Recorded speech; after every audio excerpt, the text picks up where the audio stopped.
Hey everyone, I hope you're all doing great, and today I will continue working on the Gulfstream and I will make the engine nacelles, work a little bit on the fuselage because I have to close it soon, and maybe do some other stuff around. So let's not talk so much and get to work.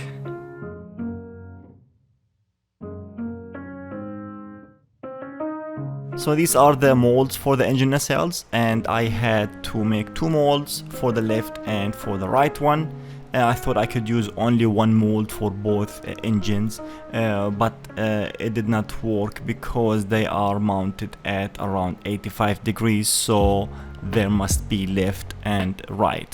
So I had to make two molds.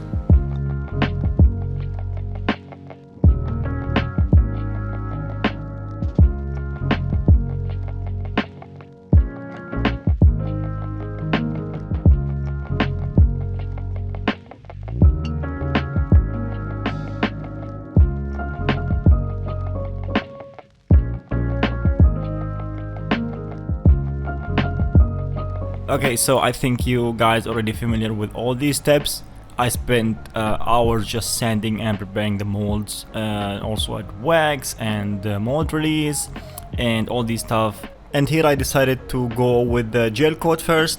It will give it a smooth surface at the end, and it will save me some time just sanding and preparing the final part. But obviously here I did a small mistake. I would say I left the gel coat overnight, and that was not the best to do because you should just leave it for like 2 or 3 hours and then start applying the carbon. But because the whole thing is one piece, which is like a cylinder shape, that means the gel won't separate from the carbon itself.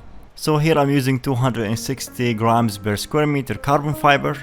I used only one layer to keep it as light as possible, and I just added a second layer on the hard corners and where the EDF will be mounted.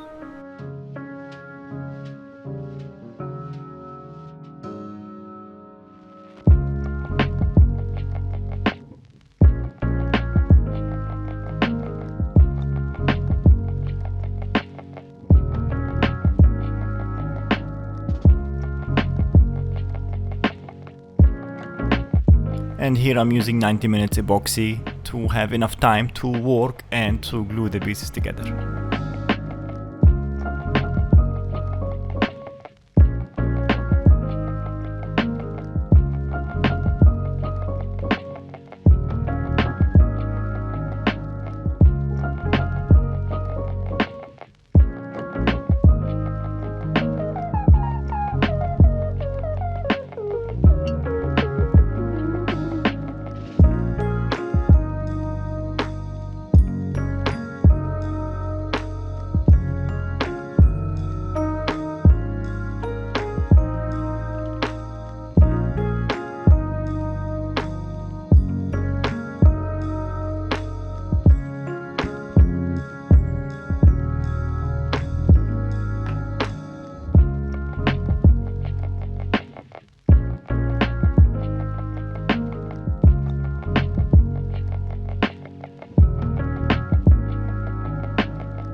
Are you ready? I could trim these after like 3 or 4 hours of curing. It was so easy just with the knife. I could, or with the cutting blade, knife, whatever. I could just cut it, and even here, also the inlet, I cut it. It was so good. You know, I try to avoid cutting carbon. It's not so good. I mean, I inhaled enough, I would say, but anyways, let's try to get this open.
so beautiful, super clean, super nice. And I thought that I will need to add some reinforcement inside it, but turned out it doesn't need anything. It's super strong, it's amazing.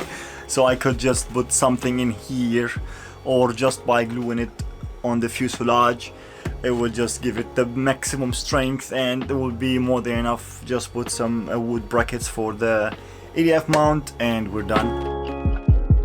So this is the landing gear base. It's made out of 10mm wood, very strong wood, but I will be reinforcing it with some carbon fiber later. I want this thing to be very strong, and this whole piece is going to be mounted on the fuselage. So the landing gear is mounted on the fuselage, not inside the wings. So the plane can sit on its own landing gear without the wings attached.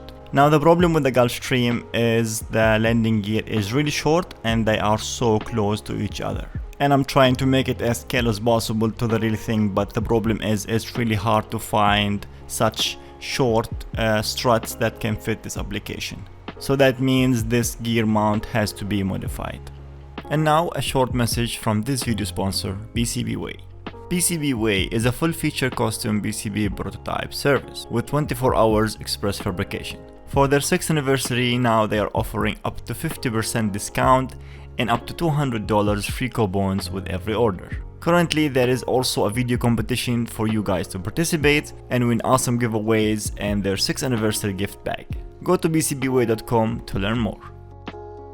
So this is the final piece and it looks perfect, completely reinforced with carbon fiber, and I even added around 4mm more thickness to it, drilled the holes, and this thing is really strong. You can drive a car on it and nothing will happen. And these are the retracts that I'm going to use from Electron. I bought these myself and they are really good. And this is the shortest strut I could find from Electron, and I would love to use this because I like this kind of struts because of this suspension thing. It's really good, but the problem is, hold on, these are the wheels. The Gulfstream has 2 wheels, and here I have one with brake and the other one without brakes. And so if I put this here, and now keep in mind that the distance between the main landing gear is exactly scaled to the real Gulfstream, and I wanted to do that, but it won't work because I think you already guessed it. Here, the wheels. So that means when the gear retracts, they will hit each other and this will never work. So I have 2 options. Either I use this kind of struts. I use these on my airliners. They are really good, but I don't like them so much because these look more scaled to the Gulfstream. So I want to use these. I mean, I wish I can use that, but this will solve the problem. But anyways, the second option would be to move them farther from each other like this, and this will solve the problem. That means now I have to add some pieces of wood left and right, redo the holes, and hopefully it will be good. And now I will have more distance between the wheels, which is also good for stability on the ground. So I will leave this now and continue with the rudder, and then later I add some pieces to it and redo the holes. But I'm really happy with it. This thing will look so cool.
Okay, that's the rudder. Look how tiny, and it's so good.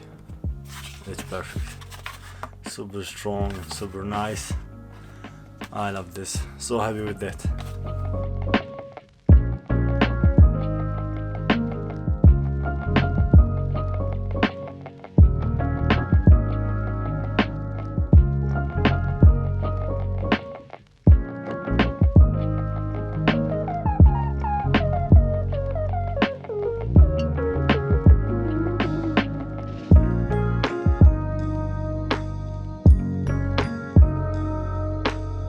Alright, both engine nacelles are ready. I added some filler here at the joints. Just want to sand it down and prepare these to be mounted on the fuselage, but first I have to cut the hatch. And I got the EDFs already. These are 110mm EDFs with this monster motor. This EDF can produce 7 kg thrust. That means 2 EDFs. I have 14 kg thrust, which is mind-blowing. Anyways, now I want to design the inlet and a thrust tube, because here I have around 86mm diameter of this exhaust, and then hope that all that will fit inside this hatch. I don't want to make a very big hatch. Yes, so much work ahead. But this looks good. I love it.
Let's hope this works. It looks good. I feel like Mike Beatty using plastic to get the carbon. It's a great idea, to be honest.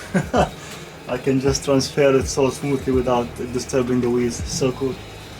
I love that guy.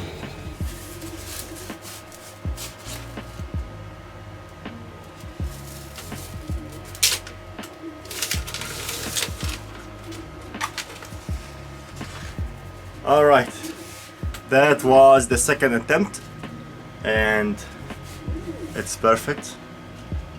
Thrust tube, and I want to keep it carbon. If you look inside the EDF or the engine nacelle, you will see just carbon black, which is beautiful. And that's the first one I made. It was not, the mold was not so tight in it. It came a little bit loose, and so it's filled with holes, and so I don't like this. I will also cast another one like that. This one is so good.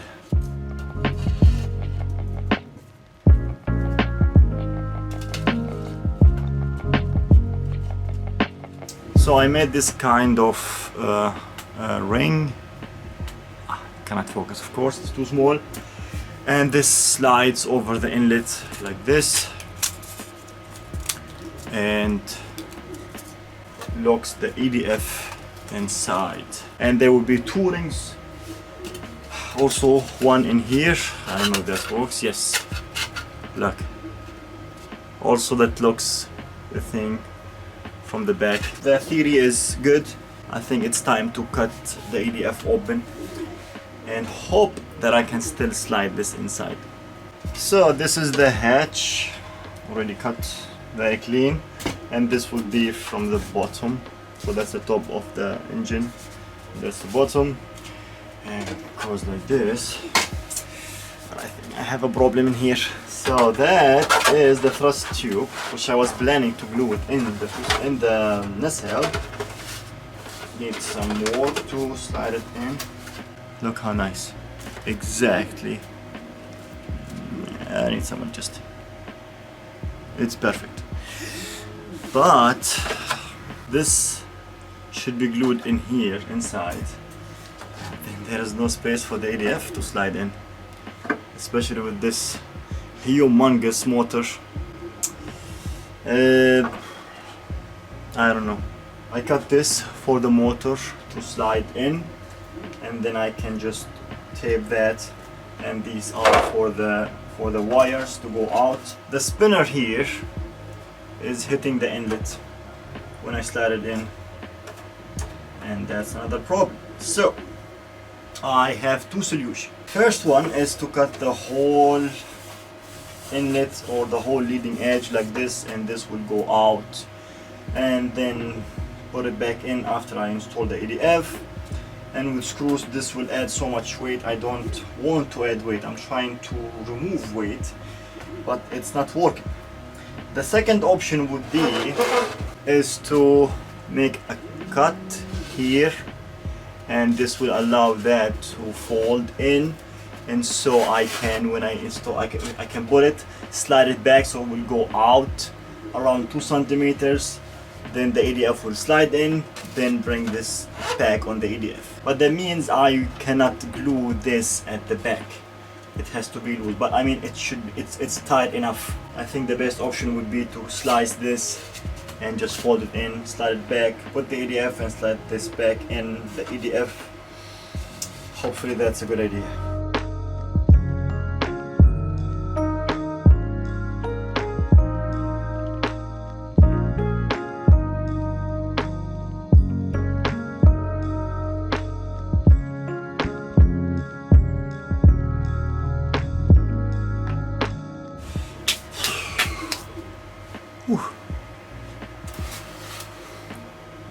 Cool. All right, finally it worked. Everything is with tape now. Now I can glue the inlet here, and this will be just held with the ring that go. I have to make another one. It's the first one is already here. It's also the wrong one. I will make 2 new ones that fit tightly, and here at the back it's very good, and I just made the cut and the slides out with the ADF and then put it back in. So nice. I love this. So nice. So clean. Love the carbon. I don't know if you can see it in the camera, but here is awesome. And yeah, the thrust tube is something I've never tried before. It's really a good thing, and that will produce more thrust. I think around 10 to 15% more thrust, and I'm so excited to see. And I mean, this EDF will sound so good because of the structure of the whole thing, and the air is super sealed inside, and it will be so good, the airflow, and I'm so excited for that one. Man, I love the carbon. Alright, as you can see, so much work, and I still have so much work ahead of me, but this thing looks so good, super high quality, and I'm just loving the layout, and everything inside looks so professional, and I'm expecting really high performance out of these engines. And I still have to figure out a mount for these engines on the fuselage. They must be installed really good because they are really heavy, and all the thrust is from here, so this has to be very strong. And before I glue the inlet and the thrust tube, I have to glue the brackets for the ADF mount and all these stuff. The fuselage is almost ready to be glued together. I installed the cables and stuff like that, and you will see that in the next video. By the way, I've never mentioned that, but follow me on Instagram. There I post pictures almost weekly of the projects and stuff like that. And also, if you would like to see behind the scenes videos and pictures, and also updates where I post only on Patreon, check out my Patreon page. if you would like to support my channel. And of course, huge thanks to my Patreons. You guys made all this possible. I got all these materials and stuff from my Patreon savings. Thank you so much, guys. Without you, there will be no Gulf Stream. Anyways, thank you so much for watching, and see you on the next video. Bye bye.